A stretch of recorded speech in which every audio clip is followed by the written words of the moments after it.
Spherical capacitor. तो देखिए spherical capacitor में क्या होता है,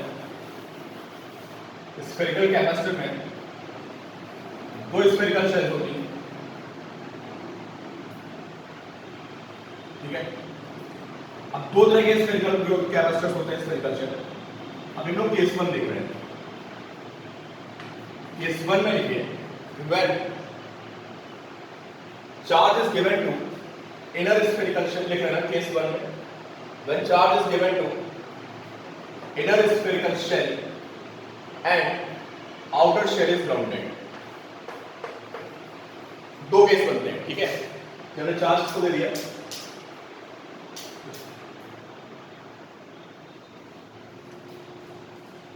चार्ज इनर वाले को दिया है और आउटर को हमने ग्राउंडेड कर दिया।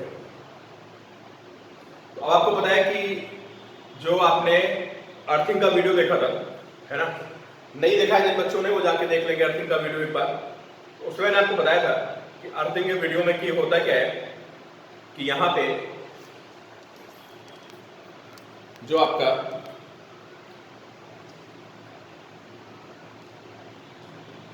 ये प्लस को चार्ज आता है, ठीक है, और सामने यहां पे आता है आपका माइनस को चार्ज, ठीक है।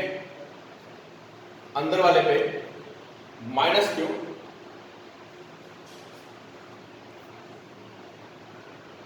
आउटर शेल पे 0। अब मैं इसे रिपीट नहीं कर रहा हूं, ठीक है, मैं इसे रिपीट नहीं करूंगा, मैं डायरेक्टली लिख रहा हूं कि यहां पे माइनस क्यू आता है, यहां पे 0 आता है, या कि कॉपी में नोट्स पे लिखा हुआ देख लो, this plus q, this minus q and this 0, ठीक है। ग्राउंडिंग करने के बाद, तो मैं ग्राउंडिंग करने के बाद जो फाइनल सीन बन रहा है मैं वो लिख रहा हूं सिर्फ, ठीक है। किसी को नहीं समझ में आया तो वीडियो देख लेना दोबारा। अब मुझे क्या करना है, आप सबको पता है कि जो कैपेसिटेंस होता है वो होता है q upon v, where v is potential difference between conductors, है ना। इस वाले कंडक्टर और इस वाले कंडक्टर के बीच में जो पोटेंशियल डिफरेंस है, ठीक है, वो हमारा V है। तो अगर कोई मुझसे बोलता है कि इसका कैपेसिटेंस निकालो, तो बेसिकली मुझे क्या करना पड़ेगा, मुझे इन दोनों के बीच में पोटेंशियल डिफरेंस निकालना पड़ेगा। अब मैं बता दूं ये बोर्ड में क्वेश्चन आता है, तो बोर्ड में कैसे करना है वो भी बता दूं, और बाकी मतलब इस क्वेश्चन को दो तरह से सॉल्व कर सकते हैं। तो जो एनसीईआरटी में जिस मेथड से लिखा हुआ है या जिस मेथड से स्कूल में आपसे एक्सपेक्ट किया जाता है वो भी बता रहा हूँ, वैसे बता रहा हूँ, समझ गए ना। तो अभी हमें सिर्फ और सिर्फ निकालना है इनके बीच में पोटेंशियल डिफरेंस, और वो निकालना कितना इजी आप देख सकते हो कि एक तो ऑलरेडी 0 पे है। अगर मुझे कोई कहे एक के और बीच में पोटेंशियल डिफरेंस निकालो तो मैं कहूँगा इसमें क्या है, एक तो ऑलरेडी 0 पे, इसके पास तो है ही नहीं पोटेंशियल, तो बेसिकली मुझे सिर्फ इसका पोटेंशियल लिखना है। और अगर आपने कॉन्सेंट्रिक स्फेरिकल शेल वाला कॉन्सेप्ट बहुत ढंग से समझा है, जो कि मैंने आपको बहुत सारे क्वेश्चन भी कराए थे, तो मुझे नहीं लगता है कि आपको कोई दिक्कत होगी इसके पोटेंशियल को लिखने में। कितना पोटेंशियल आएगा, KQ बाई A अपनी वजह से, और इसकी वजह से आएगा माइनस KQ बाई B, बस यही हमारा पोटेंशियल डिफरेंस हो गया। तो देखिए भाई, अब मैं लिख रहा हूँ, पहले आपको दो तरीके से बता रहा हूँ क्वेश्चन, ठीक है। पहला तरीका ये है, अब आपके उसमें फिगर बनी है, मैं फिगर हटा दी, ठीक है। तो अब बताओ अंदर वाले का पोटेंशियल कितना होगा, पोटेंशियल ऑफ इनर शेल। भाई कॉन्सेंट्रिक स्फेरिकल शेल का कॉन्सेप्ट बहुत ढंग से समझ लो, जेईई में नीट में क्वेश्चन आता ही आता है और हर जगह यूज होता है। पोटेंशियल ऑफ इनर शेल कितना होगा, ये K Q बाई A अपनी वजह से होगा, बिल्कुल सही समझ, ये अपनी वजह से होगा, and minus KQ by B। अगर आप ये नहीं लिख पा रहे हो तो आप फिर सीरियस प्रॉब्लम में हो। तो जिनको भी समझ नहीं आ रहा है वो एक बार देख लेंगे, मुझसे पूछ लेंगे, मैं बता दूंगा, वीडियो में करा चुका हूं, ठीक है। तो ये बहुत ही बेसिक सा कॉन्सेप्ट है कि how to write potential in concentric spherical shells. ये हमारा पोटेंशियल आ गया अंदर वाले का, और जो आउटर शेल का पोटेंशियल है उसको हमें लिखने की जरूरत भी नहीं है, लेकिन डेरिवेशन करनी है तो चलो लिख लो। आउटर शेल का जो पोटेंशियल होगा वो 0 होगा, बिकॉज ग्राउंडेड, बिल्कुल सही सक्षम, ग्राउंडेड है, 0 होगा। पोटेंशियल डिफरेंस बेसिकली इसके बराबर ही हो जाएगा। तो potential difference between inner shell and outer shell लिखिए आप नोट्स में, potential difference between inner shell and outer shell, this is KQ, और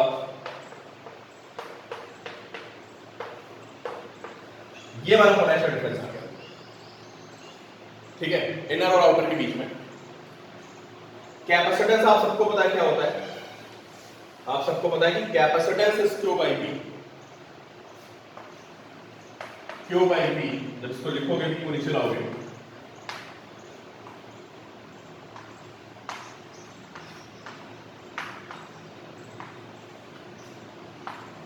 ये वाला फॉर्मूला बन जाएगा 4 pi epsilon A B upon B मैंने से लिखा हुआ है सर, कोई डाउट हो मुझे बताओ।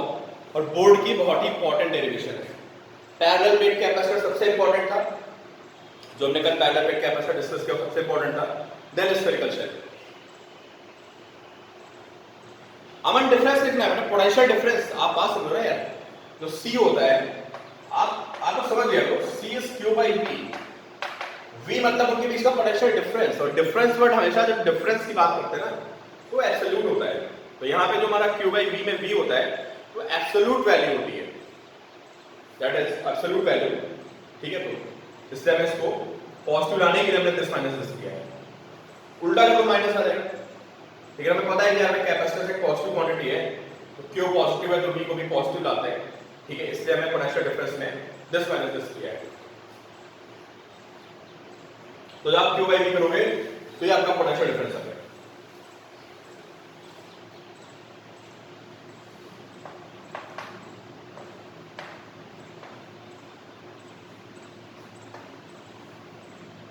इसको B से डिवाइड कर दो, ऊपर नीचे B से डिवाइड कर दो,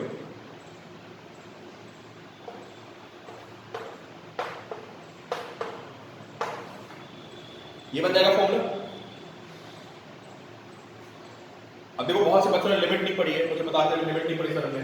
बेसिकली मैं आपको ये बोलने वाला था, अगर यहाँ पे limit B tending to infinity हो जाए तो क्या होगा। अगर हमारा B वाला स्फेरिकल शेल बहुत दूर चला जाए, मतलब जो हमारा आउटर स्फेरिकल शेल था, एक इनर था एक आउटर था, अगर मैं आउटर को बहुत दूर कर दूं, इनफाइनाइट पे कर दूं, तो हमारे फॉर्मूले में क्या चेंज आएगा, समझे। तो जिन बच्चों ने लिमिट पढ़ी उन्होंने मुझे रिप्लाई भी कर दिया। आप सबको पता होना चाहिए कि अगर उस तरह का ऊपर लीनियर फंक्शन है, नीचे भी लीनियर है ना, तो आप इसको लिमिट से बता सकते हो B से डिवाइड करके, ठीक है। किसी को नहीं पता है तो वो मेडिकल में भी आता है। अब मेडिकल बच्चे तो लिमिट पढ़ते नहीं है, तो हम ऐसे भी समझ सकते हैं, ठीक है। A upon 1 minus A by B, समझे। अगर B बहुत बड़ा हो गया तो A बाई B हमारा 0 हो जाएगा। अगर A बाई B 0 हो गया तो देखो हमारा फॉर्मूला क्या बन गया,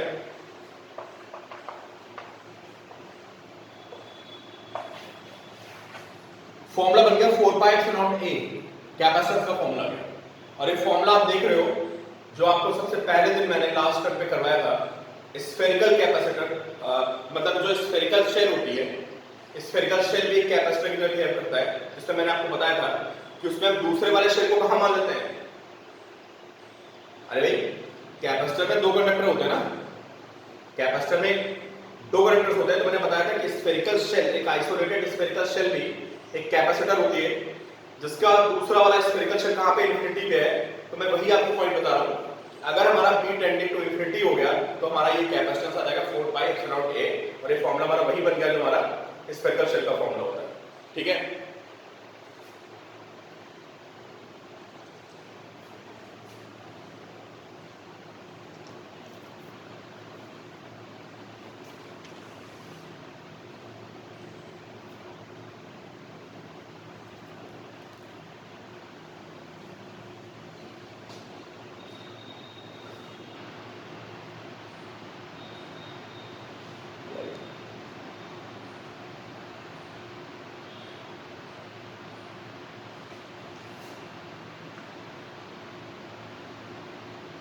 चलिए ये हमारा पहला केस हो गया।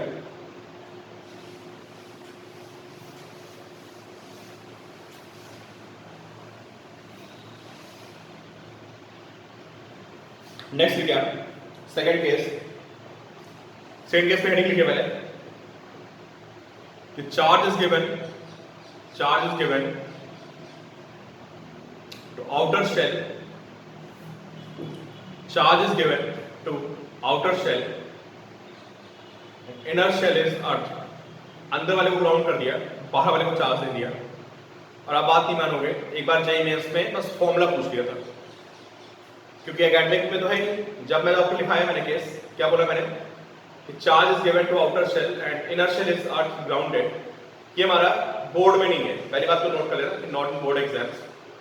इसका जो फॉर्मूला होता है वो एक बार जेईई मेंस में और मेडिकल में पूछा जा चुका है। मुझे लगता है आप लोग अपने आप ड्राइव कर सकते हो इस फॉर्मूले को। चलो एक बार कोशिश करो, और जिसका ड्राइव हो जाएगा मुझे बताएगा कि सर मैंने ड्राइव कर लिया है।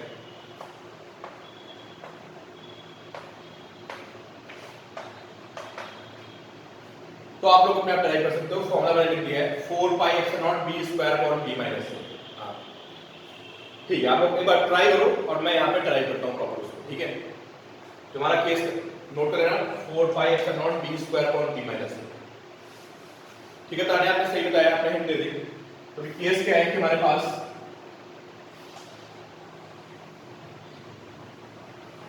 एक स्फेरिकल शेल है,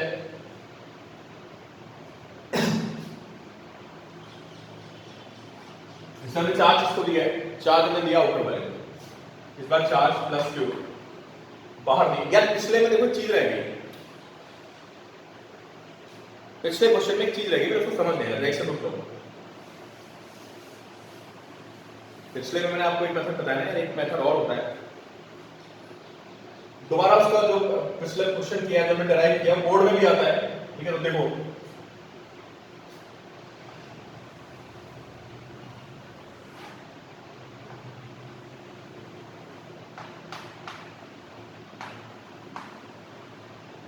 plus Q minus Q and this grounded, plus Q minus Q this grounded. ठीक है, अब मुझे एक बात बताओ, अगर मैं आपसे पूछूं अभी क्या है, हमने पोटेंशियल डिफरेंस स्फेरिकल शेल के पोटेंशियल के फॉर्मूले को यूज करके निकाला। ठीक है, लेकिन हम पोटेंशियल डिफरेंस को इलेक्ट्रिक फील्ड की हेल्प से भी निकाल सकते हैं। अब हम लोग देखने वाले हैं कि इलेक्ट्रिक फील्ड की हेल्प से पोटेंशियल डिफरेंस को कैसे निकालेंगे। तो सबसे पहले मुझे एक बात बताओ, अगर मैं आपसे पूछूं कि यहां पे इलेक्ट्रिक फील्ड कितनी होगी, देखो यहां तो जीरो होगी इलेक्ट्रिक फील्ड, अंदर तो जीरो होगी ना, क्यों जीरो होगी? अगर आप यहां पे गॉसियन सरफेस बनाओगे,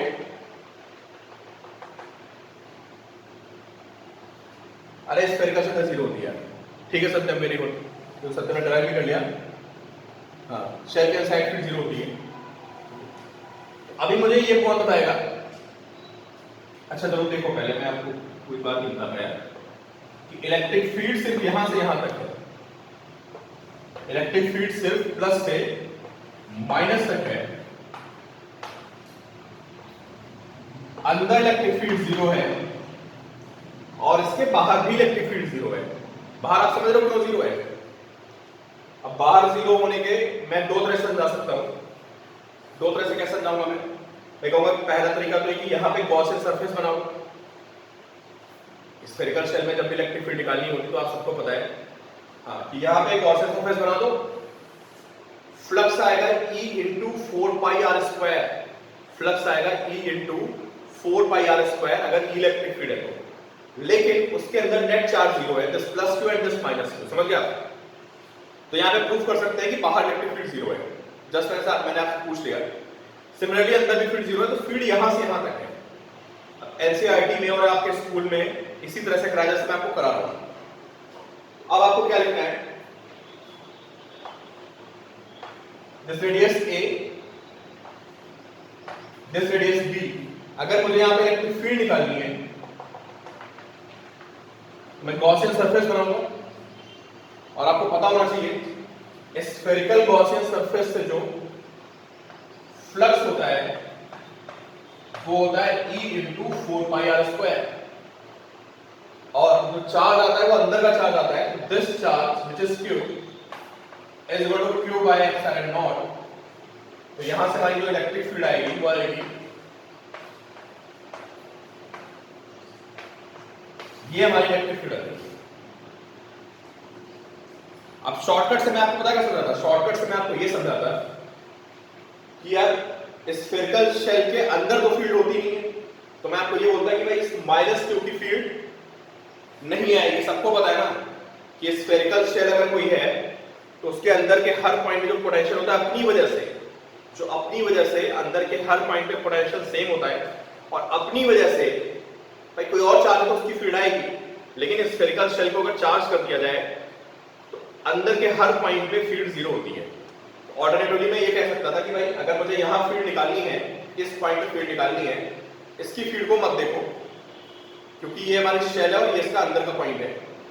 और फिर मैं आपको बोलता अगर आपको फील्ड किसी स्फेरिकल शेल के बाहर निकालनी है, तो यार मैं आपको बता चुका हूँ कि आप किसी स्फेरिकल शेल के बाहर फील्ड निकालोगे तो सारा चार्ज आप सेंटर में मान लेते हो। इस स्फेरिकल शेल की वजह से आपको यहाँ फील्ड निकालनी है, तो आप इस स्फेरिकल शेल को as a point charge treat कर लो यहाँ पे और सिर्फ आप फॉर्मूला लिख दो k/r²। ठीक है, तो इस वाले की फील्ड जीरो हो गई, शेल के अंदर फील्ड जीरो होती है अपनी वजह से, लेकिन इसके लिए ये पॉइंट्स आउटर पॉइंट है, तो ये स्फेरिकल शेल एक पॉइंट चार्ज की तरह बिहेव करेगी, इसका सारा चार्ज सेंटर पे है, तो हमारा फॉर्मूला बन जाएगा k/r²। ठीक है, तो इलेक्ट्रिक फील्ड लिख लिया हमने। अब निकालना है पोटेंशियल डिफरेंस। ये हाई पे लो पे, अंदर वाला हाई पे, बाहर वाला लो पे और जीरो पे हो चुका है। तो देखो आप सबको फॉर्मूला पता होना चाहिए, इलेक्ट्रिक फील्ड पता हो तो पोटेंशियल कैसे निकालते हैं। ये स्कूल का मेथड है भाई, ये थोड़ा कॉम्प्लिकेटेड लग सकता है आपको। तो VA minus VB is equal to minus E dot dr RA to RB। ये फॉर्मूला सबको पता होगा, लिमिट में ध्यान रखना है यार, गड़बड़ी नहीं करना है। यहाँ पे RA आता है, यहाँ पे V आता है, यहाँ पे RB और यहाँ पे B। अक्सर लोग यहाँ पे लिमिट में गड़बड़ कर देते हैं। ये हमारा फॉर्मूला हो गया और अब E की वैल्यू पुट करते हैं। E की वैल्यू कितनी बताइए आप, माइनस E कितना है इसके बीच में,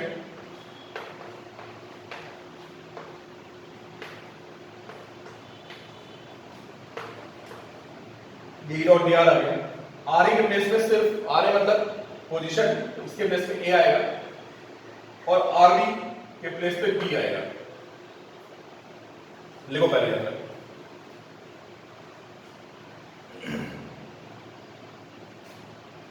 ये डेरिवेशन बहुत ही इंपॉर्टेंट है। आपसे जेई के क्वेश्चन सॉल्व नहीं होंगे अगर आपको डेरिवेशन नहीं पता तो। मैं आपको बता रहा हूं, जो आपके टफ क्वेश्चंस हैं उसमें डेरिवेशन की प्रॉपर नॉलेज चाहिए। अगर आप ये कैपेसिटेंस के फॉर्म में ड्राइव नहीं कर पा रहे हो तो आपसे वहां पे क्वेश्चन सॉल्व नहीं होंगे, ये नोट कर लेना। और बोर्ड के लिए तो इंपॉर्टेंट है ही है, ठीक है, क्योंकि ये बोर्ड में आ जाती है derivation special shell.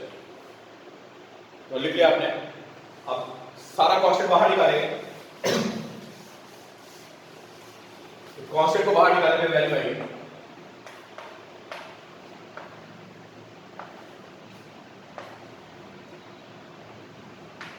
One upon are ऊपर चला जाएगा A टू B,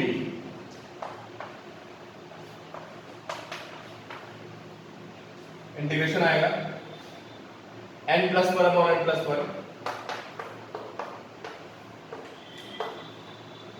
ये आ जाएगा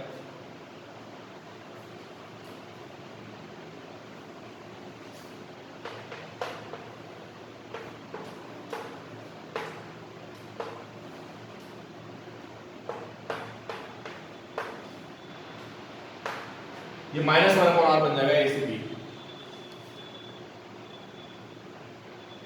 minus one upon R and limit is from A to B।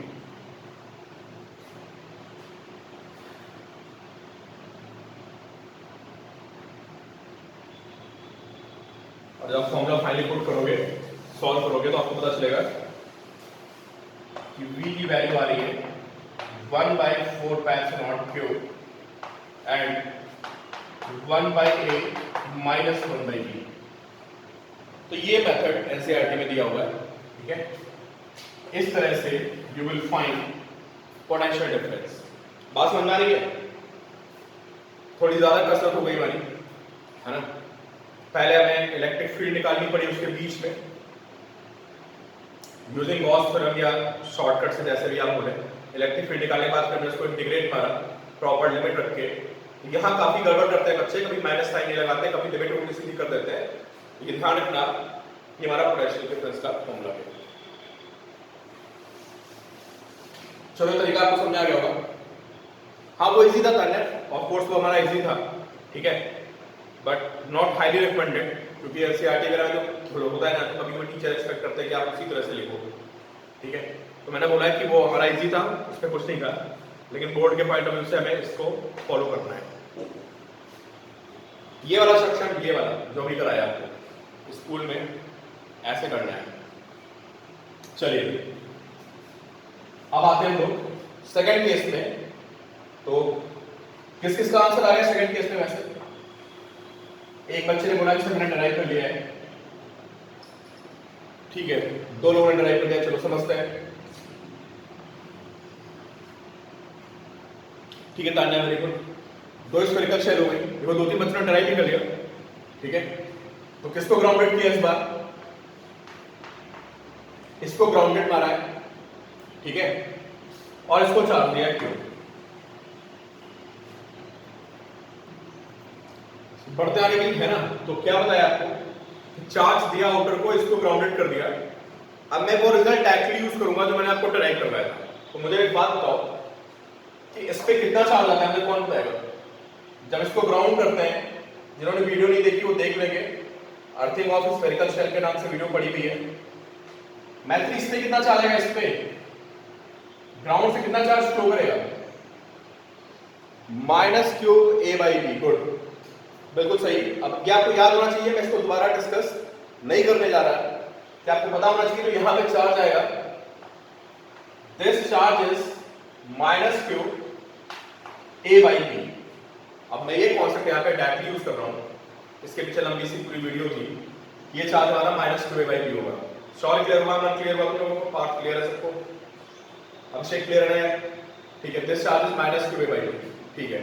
चलो अब एक काम करो, इसका पोटेंशियल तो जीरो होगा, किसका? इसका तो पोटेंशियल जीरो होगा, और अभी हमें निकालना है क्या है? कैपेसिटेंस होता है क्यू बाई बी। अभी हमें पोटेंशियल डिफरेंस निकालना है इसके बीच में। तो बेसिकली हमें सिर्फ इसका पोटेंशियल लिखना है, क्योंकि इसका पोटेंशियल तो ऑलरेडी जीरो है, ग्राउंडेड कर रखा है, निकालने की जरूरत नहीं है, इसका पोटेंशियल ऑलरेडी जीरो है। अभी हमें सिर्फ बाहर वाले का पोटेंशियल लिखना है। बाहर वाले के दो पोटेंशियल आएंगे, एक अपनी वजह से आएगा और एक अंदर वाले की वजह से आएगा। पहले देखते हैं कि अपनी वजह से कितना आएगा उसका पोटेंशियल। तो due to its own charge, बिल्कुल सही, this is potential due to its own charge, ठीक है। अब ये तुम्हारी स्फेरिकल शेल है, फॉर दिस चार्ज, जो ये वाला चार्ज है, इसके लिए आउटर शेल है, दिस इज आउटर शेल। तो आप सबको पता है कि अगर आप आउटर के किसी भी पॉइंट पे निकालते हो, बिल्कुल सही, अगर आप पोटेंशियल निकालते हो, सेक्शन शुड बी बी, हाँ Devanshi, it will be K Q by B.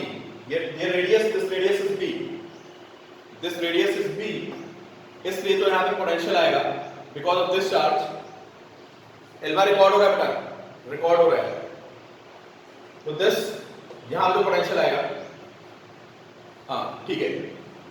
तो प्लस, अच्छा ठीक है सेक्शन सही बोल रहे हो, दिस चार्ज विच इज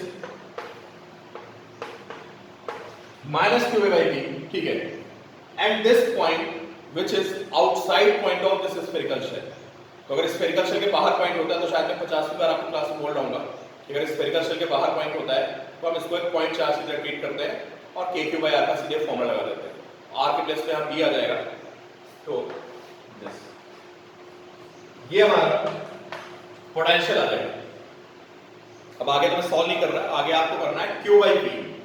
तो चलिए, आप कैपेसिटेंस होता है क्यू बाई बी, तो यहां से क्यू निकालिए और उसको, या v को नीचे ले आइए, आप क्यू कॉमन ले लो,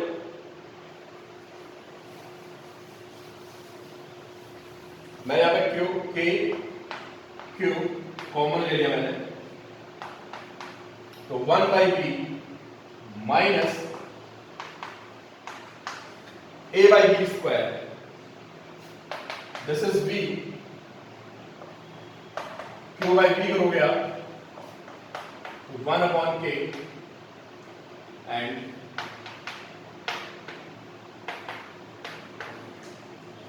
ये आ जाएगा, के की वैल्यू होती है 1/4 पाई एप्सिलॉन नॉट। वीडियो रिकॉर्ड हो रहा है बट पैथर तो भागेगा नहीं, इसको समझ में नहीं आएगा, वीडियो में बाद में शेयर कर दूंगा। k is 1/4 pi epsilon naught।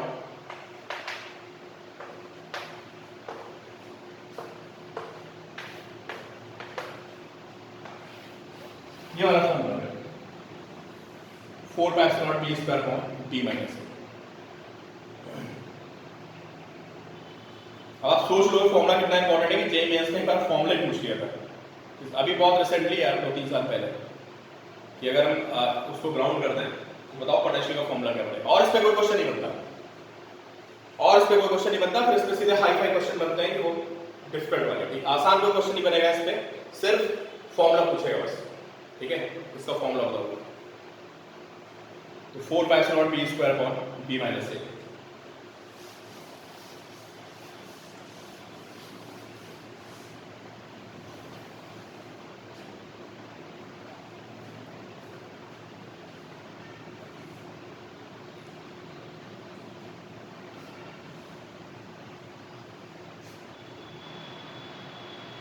मैथ्री induce charge बिल्कुल नहीं लेते पोटेंशियल लिखने में, हम इंड्यूस चार्ज क्यों लेंगे, लेकिन जो है minus Q A by B था ये इंड्यूस नहीं था ना।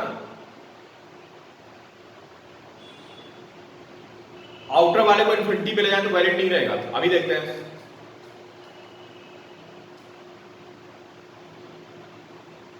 तो मैथ्री हमने इंड्यूस चार्ज का लिखा ही नहीं था, पहली डेरिवेशन में भी हमने इंड्यूस चार्ज का। अच्छा सुनो, ठीक है देखो सही क्वेश्चन है इनका। देखिए मैंने आपके पास बोला था कि यहां पे प्लस क्यू है, यहां पे माइनस क्यू आएगा। अब मैं तुम्हारा क्वेश्चन का भी आंसर देता हूं मैं, है ना, प्लस क्यू माइनस क्यू। हाँ ठीक है, plus Q and this minus Q, और यहां पे कितना आता है प्लस क्यू। मैथ्री बात समझ आ रही है, यहां पे प्लस क्यू आ गया ना। ये दोनों मिला के कितने बताओ, ये दोनों मिला के कितने, 0 है ना ये दोनों मिला के। हाँ सत्य वही पॉइंट है। तो अभी क्या है, हाँ ये थोड़ा डिफरेंट, यहां थोड़ा डिफरेंट है। इन दो का मिला के कितना पोटेंशियल आएगा, इन दो का मिला के कितना पोटेंशियल आएगा, 0 आएगा। इससे नहीं लिखते हैं, बिल्कुल नहीं लिखते हैं, लेकिन अभी हमने इसको ग्राउंडिंग कर दिया ना, तो इसका काउंटर पार्ट तो चला गया ना। जो हमारा कॉन्सेप्ट होता था भाई, मैं क्यों बोलता था कि